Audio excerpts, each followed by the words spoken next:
গল্প শুনতে আমরা সকলেই ভালোবাসি, আর গোয়েন্দা বা অদ্ভুতের গল্প তো আমাদের সকলেরই প্রিয়। তাই টকি পিক্স আপনার জন্য নিয়ে এসেছে শনিবারের বারবেলা।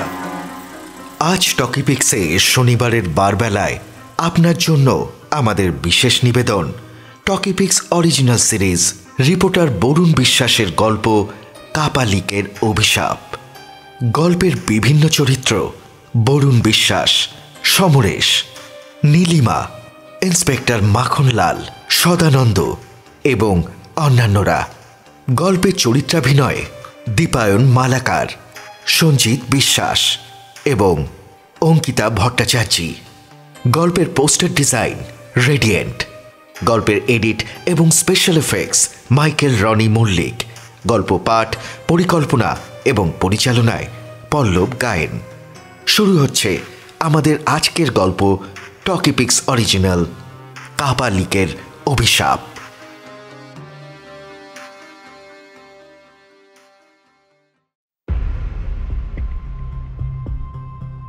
রাত তখন প্রায় 12:30। হঠাৎ একটা শব্দে ঘুম ভেঙে যায় নীলিমার। শোয়ার ঘরের সামনের জানালাটার দিকে চোখ পড়তেই আঁতকে ওঠে সে। একটা বিভৎস মুখ যেন উঁকি দিচ্ছে সেই জানালাটার আড়াল থেকে। আতঙ্কে চেঁচিয়ে ওঠে নীলিমা। নীলিমার চিৎকারে পাশে শুয়ে থাকা সমরেশেরও ঘুম ভেঙে যায় এবং সমরেশও সেই একই দৃশ্যের সাক্ষী হয়।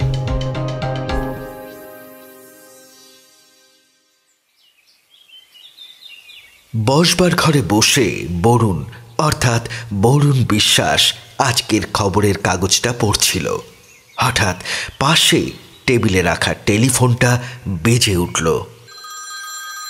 বরুণ রিসিভার তুলে বলল, হ্যালো। অপর প্রান্ত থেকে ভেসে আসলো এক পুরুষ কণ্ঠস্বর। হ্যালো বরুণদা, আমি সমরেশ, তোমার ওই মিতিন কাকিমার বড় ছেলে, মনে আছে? আরে সমরেশ যে, কি খবর তোদের? বড্ড বিপদে পড়ে তোমায় ফোন করেছি। আজ একবার আমাদের বাড়ি আসতে পারবে? কেন রে, কিসের বিপদ? সব বলবো, তবে ফোনে নয়। তুমি আজ একবার বিকেলে আমাদের বাড়ি আসো প্লিজ। বিকেল 4:30 নাগাদ বরুণ রওনা হলো সমরেশের বাড়ির উদ্দেশ্যে। বরুণকে দেখে সমরেশ ও নীলিমা খুব খুশি হলো। বরুণ বলল, আরে কতদিন বাদে তোদের সাথে দেখা। সেই যে তুই বিদেশে গেলি, তারপর তো আর তোর কোনো খবরই নেই। সমরেশ বলল, হ্যাঁ সত্যি, দেশ ছেড়ে বিদেশে বেশি দিন মন টিকল না, তাই এই কিছুদিন হলো এই বাড়িটা কিনে আমরা এখানে শিফট হয়েছি। তা বেশ, এবার আমায় খুলে বলতো, কোন বিপদের কথা তুই আমাকে ফোনে বলছিলি? এ কথা শুনে সমরেশ বলল, আমি আর নীলিমা অনেক কষ্ট করে এই বাড়িটা কিনেছিলাম। বলতে পারো যতটুকু জমানো টাকা ছিল তার সবটুকু দিয়েই। তবে এখন এই বাড়িতে থাকা দায় হয়ে উঠেছে। রাত হলেই আমরা আতঙ্কে থাকি।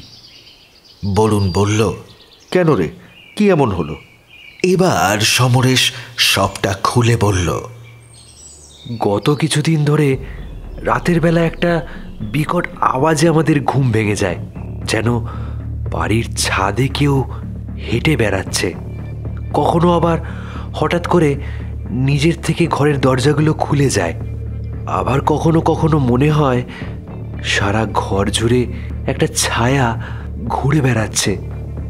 শুধু তাই নয়, কিছুদিন আগেও নীলিমা নিজের চোখে দেখেছে জানলা থেকে একটা বিকট চেহারার মূর্তি ঘরে ঘরে উকি দিচ্ছে। আমিও সচক্ষে তা দেখি। সেই দেখে নীলিমা খুব ভয় পেয়েছে। বিশ্বাস করো বরুণদা, আমি সারা বাড়ি তন্ন তন্ন করে খুঁজেছি, কিন্তু কোথাও কিচ্ছু পাইনি যার থেকে এই ঘটনার কোনো উত্তর মেলে। এখন যে আমরা কি করব কিছুই বুঝে উঠতে পারছি না। আজ সকালে নীলিমা খবরের কাগজে তোমার ওই নানান ভূতের তদন্তের কথা জানতে পারে। তারপর ওই আমাকে বলল তোমার সাথে যোগাযোগ করতে। এখন তুমি বলো বরুণদা, আমরা আমরা কি করব?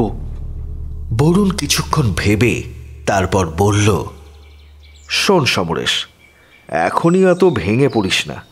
একটা কথা বল, এই বাড়িটা তোদের কে ঠিক করিয়ে দেয়? কারণ যতই হোক সে নিশ্চয়ই জানতো যে এই বাড়িটায় এমন কিছু তো ঘটে। আমার একজন চেনা লোক আছে, তার নাম সদানন্দ। সেই ঠিক করে দেয় এই বাড়িটা। কিন্তু কিন্তু বরুণদা, কেউ জেনে শুনে কেন এমনটা করবে? আমাদের তো কারোর সাথে কোনো শত্রুতা নেই। তার উত্তর তো তোদের সেই সদানন্দবাবুই একমাত্র দিতে পারবে। একবার নিয়ে চল তো তার কাছে। বরুণ আর সমরেশ বেরিয়ে পড়ল সদানন্দর খোঁজে। সদানন্দর অফিস খুঁজে পেতে খুব বেশি অসুবিধা হলো না। ভাগ্যক্রমে সদানন্দবাবুরও দেখা মিলল। বরুণ আর সমরেশ সদানন্দবাবুকে সবটা জানায়। বরুণ বলল, আচ্ছা সদানন্দবাবু, সত্যি করে বলুন তো, আপনি জানতেন না যে বাড়িটা একটা ভুতুড়ে বাড়ি? সেটা কোনো মানুষের থাকাই যোগ্য না। সদানন্দবাবু সবটা শুনে বললেন, বিশ্বাস করুন সাহাব, আমি যদি আগে জানতাম তবে আপনাদের ওই বাড়িটা কখনোই দিতাম না। তবে কিছুদিন আগে খবর পেয়েছি এক কাপালিক নাকি থাকতো ওই জায়গায়। ওই বাড়ির প্রতি তার কোনো এক ব্যক্তিগত আক্রোশ ছিল এবং সে ওই বাড়িটাকে অভিশাপ দিয়েছিল যাতে ভবিষ্যতে কেউ ওই বাড়িতে বাস করতে না পারে। প্রথমটায় তো আমি এসব আজগুবি গল্প ভেবে উড়িয়ে দিয়েছিলাম, তবে এখন আপনাদের কথা শুনে তো মনে হচ্ছে এ একদম সত্যি কথা আছে। সমরেশ হতাশ হয়ে বলল, তাহলে এখন আমরা কি করব? দেখুন সমরেশ বাবু, আপনি আমার চেনা লোক আছেন। আপনি যদি চান আমি খুব তাড়াতাড়ি আপনাদের আর একটা বাড়ি ব্যবস্থা করে দিতে পারি। যতই হোক, প্রাণের ঝুঁকি নিয়ে কি একটা ভুতুড়ে বাড়িতে থাকা যায়? এরপর সব শুনে বরুণ বলল, না, এক্ষুনি প্রয়োজন নেই। তবে সেই কাপালিক, মানে যার কথা আপনি বললেন, তাকে এখন আমরা কোথায় পেতে পারি? সদানন্দবাবু একটু ঘাবড়ে গিয়ে আমতা আমতা করে বললেন, শুনেছি কাছেই একটা শ্মশানে এখন তার আস্থানা। তবে সাহাব, একটা কথা বলি, এইসব সাধু সন্ন্যাসীর চক্করে না পড়াই ভালো। ঠিক আছে, সে না হয় আমরা বুঝে নিচ্ছি। এই বলে সমরেশ উঠে পড়ল। তারপর বরুণ আর সমরেশ বেরিয়ে পড়ল সেই কাপালিকের খোঁজে কাছের এক শ্মশানে।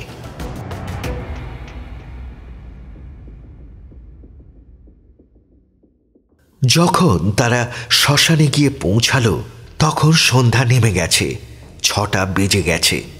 চারিদিকে বেশ ঘন অন্ধকার। তারা দুজনেই অনুভব করল গা ছমছমে এক নির্জন পরিবেশ। সেখানে জায়গায় জায়গায় জ্বলছে মরার চিতা, কোথাও কোথাও পড়ে আছে মরার খুলি। কানে ভেসে আসছে কেবল পোড়া কাঠ ভাঙার আওয়াজ আর কিছু শ্মশান কুকুরের আর্তনাদ। প্রথমটায় বরুণ আর সমরেশ দুজনেরই মনে হলো এ কোথায় তারা এসে পড়েছে। শ্মশানের ভেতর দিয়ে যেতে যেতে এক বট গাছের তলায় একজন কাপালি চোখে পড়ল। মাথায় ঝাঁকড়া সাদা চুল, মুখ ভর্তি পাকা দাড়ি। সদানন্দবাবুর দেওয়া বর্ণনার সাথে এই কাপালিকের বেশভূষা হুবহু মিলে যাচ্ছে। দূর থেকে তাকে দেখে মনে হলো তিনি কোনো তন্ত্র সাধনায় মগ্ন হয়ে রয়েছেন। তার সামনে জ্বলছে এক যজ্ঞকুণ্ড, আর তার 3 দিকে পড়ে আছে 3টে মরার খুলি এবং তার সাথে আরও কিছু সরঞ্জাম। বরুণ সমরেশকে বলল, আচ্ছা সমরেশ, তুই এখানে একটু দাঁড়া, আমি গিয়ে ব্যাপারটা দেখি। বরুণ চুপি চুপি সেই বটগাছের পেছন থেকে কাপালিকের উপর নজর রাখছিল। এমন সময় হঠাৎ শোনা গেল মোবাইলের রিং। আর সেই কাপালিক তার পরিধেয় বস্ত্রের মধ্যে থেকে একটা মোবাইল ফোন বার করল। ফোনে কার সাথে সেই কাপালিক কথা বলছিল বরুণ কান পেতে তা শুনতে লাগলো। কথাবার্তা শোনার কিছুক্ষণ পর বরুণ সমরেশের কাছে ফিরে আসলো। সমরেশ তাকে জিজ্ঞাসা করল, কিছু বুঝতে পারলে? বরুণ অল্প হেসে বলল, হ্যাঁ, ব্যাপারটা মনে হয় বুঝতে পারছি। নে, এখন বাড়ি যাওয়া যাক। তারপর তারা দুজনে সমরেশের বাড়ির উদ্দেশ্যে রওনা হলো। বাড়ি ফেরার পর নীলিমা বলল, বরুণদা, তোমাদের আজ নিশ্চয়ই অনেক খাটাখাটনি গেছে। রাতে কি খাবে বলো? বরুণ বলল, সে তুমি যা রান্না করবে তাই খাবো, কিন্তু তার আগে আমি একটু সামনের বাজারটা থেকে ঘুরে আসি। সমরেশ বলল, সে কি, এত রাতে বাজারে কি করতে যাবে? বারে, খাওয়ার আগে হাঁটা চলা করে খিদেটা বাড়িয়ে নিতে হবে না? তার উপর নীলিমার হাতের রান্না বলে কথা, পেট পুড়ে খেতে হবে, তাই তো? বরুণের কথা শুনে দুজনেই হেসে উঠল। তারপর সমরেশ বলল, সত্যি বরুণদা, তুমি সেই আগের মতোই আছো, একটুও বদলাওনি। সমরেশ আর নীলিমার মুখে একটু নিশ্চিন্তের হাসি দেখা গেল। মনে মনে বরুণ স্থির করল, যেই করেই হোক এই রহস্যের সমাধান সে করেই ছাড়বে। এই কথা ভেবে বরুণ বেরিয়ে পড়ল বাড়ির কাছের বাজারের উদ্দেশ্যে। কিছুক্ষণ পর বরুণ ফিরে আসলো। রাতের খাওয়া দাওয়া শেষ করে তারা যথারীতি নিজের নিজের ঘরে চলে গেল। আর বরুণ অপেক্ষা করতে লাগলো সঠিক সময়ের জন্য।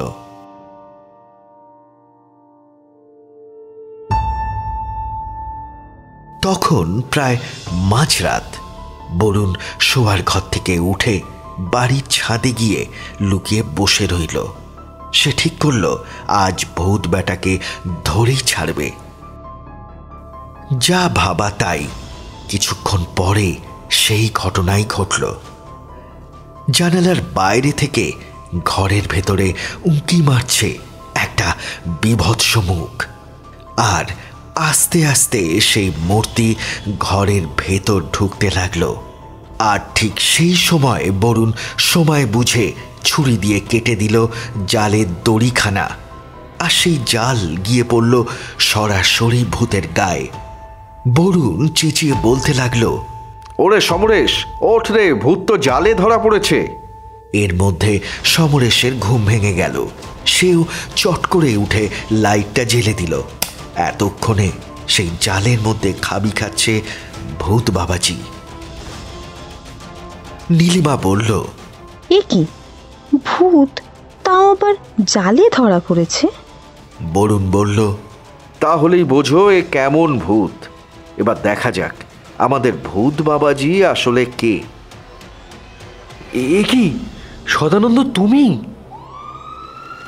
এর মধ্যে সবাই শুনল পুলিশের জিপ এসে গেছে।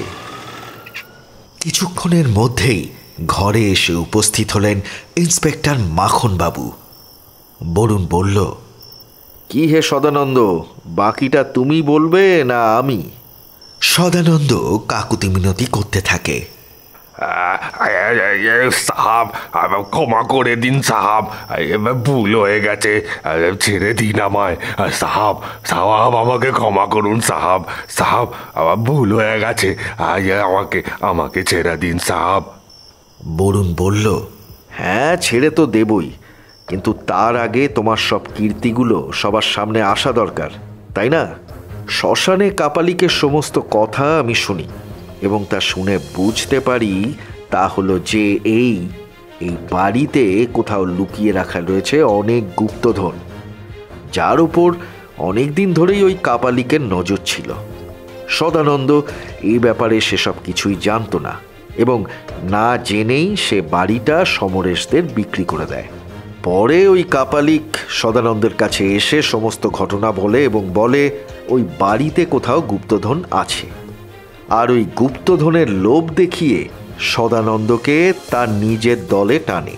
সদানন্দ তারপর সমরেশদের এই বাড়ি থেকে ভয় দেখিয়ে তাড়ানোর ফন্দি আটে, আর তারপর থেকে শুরু হয় এই বাড়িতে ভূতের উপদ্রব, যে কিনা আর কেউই নয়, স্বয়ং আমাদের সদানন্দ। যখন আমি বাজারে গেছিলাম তখনই আমি সব ব্যবস্থা করে এসেছি। এখন সেই ভণ্ড কাপালিকও হয়তো গ্রেপ্তার হয়েছে। ইন্সপেক্টর মাখনবাবু এবার বললেন, একদমই তাই। অনেক দিন ধরে ওকে আমরা খুঁজে বেড়াচ্ছি। অনেক বেআইনি কাজের সাথে যুক্ত আছে ওই কাপালিক। বেটা ওই শ্মশানে লুকিয়ে বসেছিল। আজ যদি আপনি খবর না দিতেন তবে ওই ভণ্ড কাপালিককে আমরা ধরতেই পারতাম না। এবার ইন্সপেক্টর মাখনবাবু সদানন্দের ঘাড়ে একটা হ্যাঁচকা টান দিয়ে বললেন, কাপালিক তো ধরা পড়েছে, এবার তোর পালা, চল। এই বলে ইন্সপেক্টর সদানন্দ আর ওই কাপালিককে নিয়ে চলে গেলেন। সমরেশ বলল, সত্যি বরুণদা, তুমি না থাকলে যে কি হতো আমাদের তা কে জানে। হ্যাঁ, কি আর হতো, তোরা ভূতের ভয় পেয়ে বাড়ি ছেড়ে পালাতিস, হ্যাঁ, আর কি হতো।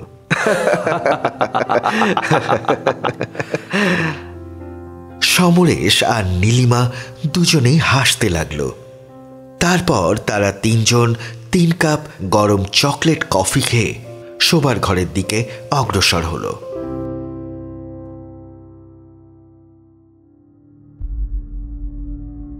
তখন প্রায় ভোর হবে হবে করছে। এমন সময় আবার হঠাৎ একটা শব্দে বরুণের ঘুম ভেঙে গেল। একটা ঠান্ডা শীতল বাতাস যেন সমস্ত ঘরটায় ভরে গেল। তার সাথে সাথে কানে এক অদ্ভুত ভাষা ভাষা অস্পষ্ট কণ্ঠস্বর ভেসে আসলো।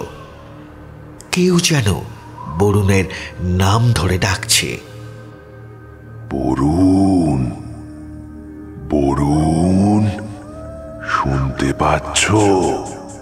প্রথমটায় সে ঠিক বুঝে উঠতে পারল না। ঘুমের ঘোরে বরুণ চোখ ডলতে ডলতে তাকায়, আর তাকাতেই সে আঁতকে ওঠে।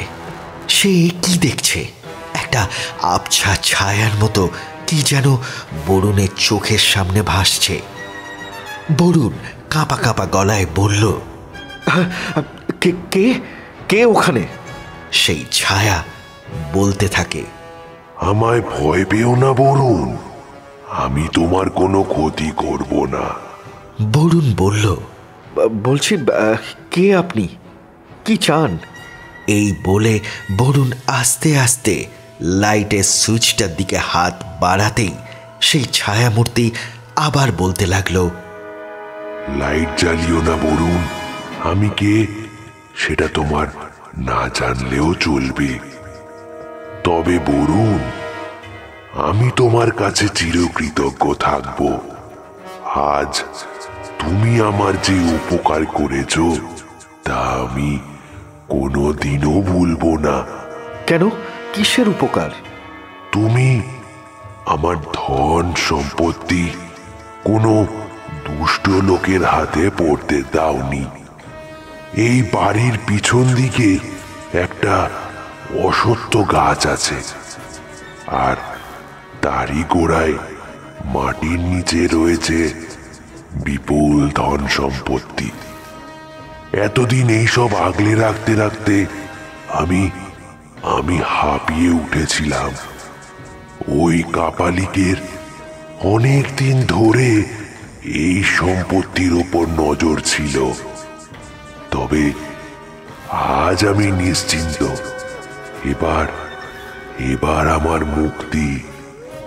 ধন্যবাদ বরুণ, ধন্যবাদ।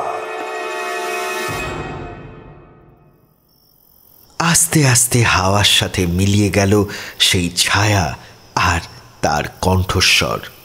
সে রাতে বরুণের আর ঘুম এলো না। ব্যাপারটা ভাবতে ভাবতে কখন যে ভোর হয়ে গেল তা সে বুঝতেও পারল না। সকালবেলা সমরেশ ও নীলিমাকে নিয়ে বাড়ির পেছনের দিকের অশ্বত্থ গাছটার কাছে গেল।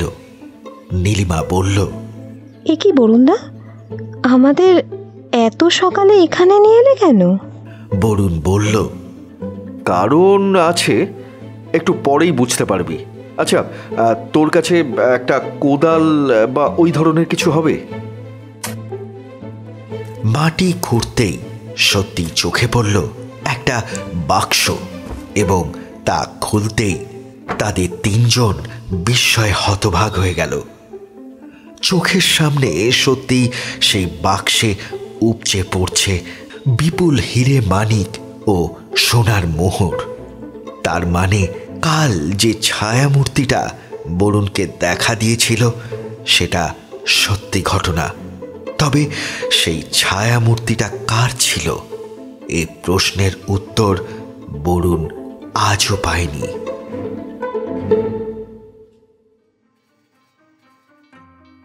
এতক্ষণ আপনারা শুনলেন আমাদের আজকের গল্প কাপালিকের অভিশাপ।